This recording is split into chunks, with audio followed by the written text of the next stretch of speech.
Tapos, papangasin mo. Napadayo pa nga tayo ng Del Pantondo, Manila para puntahan ang bagong pwesto ng Ambet Bulaluhan. Ito nga yung dinadayo at pinipila ang kauna-unahang Maming Gala sa may Asuncion, Manila. At nabalitaan natin na meron nga silang bago sa menu. Ito nga yung Bulalord. Tara, tikman na natin to. Mga kaipips, nandito nga tayo sa kahabaan ng Saragosa. Bale, ito lang yung Delpan, tapos ito lang yung Andres Hospital. At dinayo nga natin dito yung bagong branch ni Kuya Ambet Bulalo. Mga kaipips, ito nga yung unang nagbenta ng Maming Gala, mga kaipips. Solid nga dito, wala pang Paris nun, wala pa yung Maming Gala pa lang. So, samahan nyo kung tikman natin yung kanilang Maming Gala dito. Yun, ito na yung Bulalord ni Kuya Ambet. No? Nagkakahalaga lang to ng 220 kung yung solo, bulalo lang. Pero kung may rice, 235 pesos yan. So, tikman na natin to mga kaipips.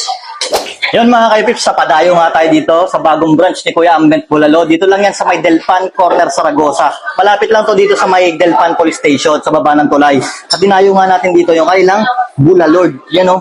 Nagkakahalaga lang yan ng 220 pesos. Pag sinamahan nyo ng rice, 235 pesos na yan. Kasi 15 pesos yung rice. Solid, tingnan mo lang. Sa araw pa lang niya. Solid na talaga. Tapos, sinamahan pa ng ganyan, no? Yung mga buto-buto, yun, tinilaman, no? Sa halagang 220, kung solo lang, hindi ka nalugi dito, ang daming laman. Tsaka, unlimited yung sabaw dito, na kuya? Yun, unlimited yung sabaw nila dito, kaya kung kinulang kayo sa sabaw, pwede kayong mangingi kay Kuya Ambet. Yan, tikman natin, syempre, yung kanilang Bulalord. Yan, sabaw lang muna. Tikman natin kung mabisa. Wow, wala pa rin pinagbago yung sabaw ni Kuya Ambet. Ganun pa rin yung timpla. Kung talagang hanap-manapin mo. Yung sabaw na kahit hindi mo nalagyan ng kahit anong pampalasa, malasa na talaga. Solid. Tikman natin to, pangasin natin to, no? Ito masarap eh. Yung talagyan mo ng toyo yung ano, yung laman na yan. Tapos papangasin mo. Lambot. Wow. Bisa.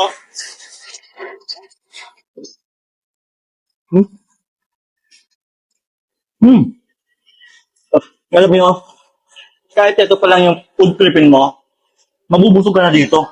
Kasi, ang dami ng laman. Kung yung, kahit ka lang gusto mo lang ng puro protein, no? Nag-gym ka, panalo to. Ang sarap. Solid.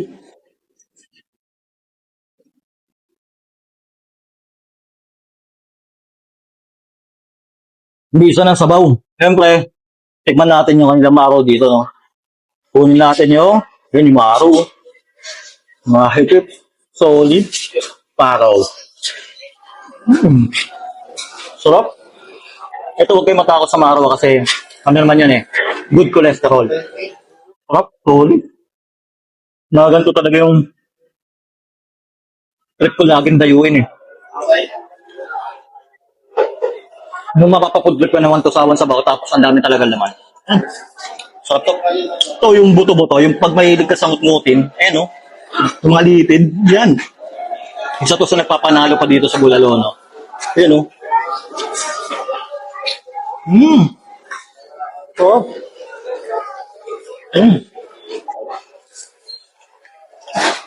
Kapag ito mga kaitik. Naganto, kahit sabaw lang, Yan mga kaipips, bali open nga pala dito sila Kuya Ambet ng 24 hours. Uulitin ko kung gusto nyong puntahan to at gusto nyong pumultrip dito. Dito lang ulit to sa kahabaan ng Saragosa, Corner del Pan. Malapit lang dito sa may police station sa ilalim ng tulay. O ano pang hinihintay nyo? Sugod na kayo dito. Ops guys, bago ka mag-scroll, naghanap ka ba ng healthy kape? Bakit hindi mo subukan tong Santon Gold Coffee Mix na merong glutathione at collagen? At ang maganda pa nga dito guys, dahil meron tong mangosteen, moringa at spirulina at ang ginamit ditong pampatamis ay natural stevia. Kaya kung naghahanap ka ng healthy kape para sa magandang gising araw-araw, itry mo na tong Santon Gold Coffee Mix.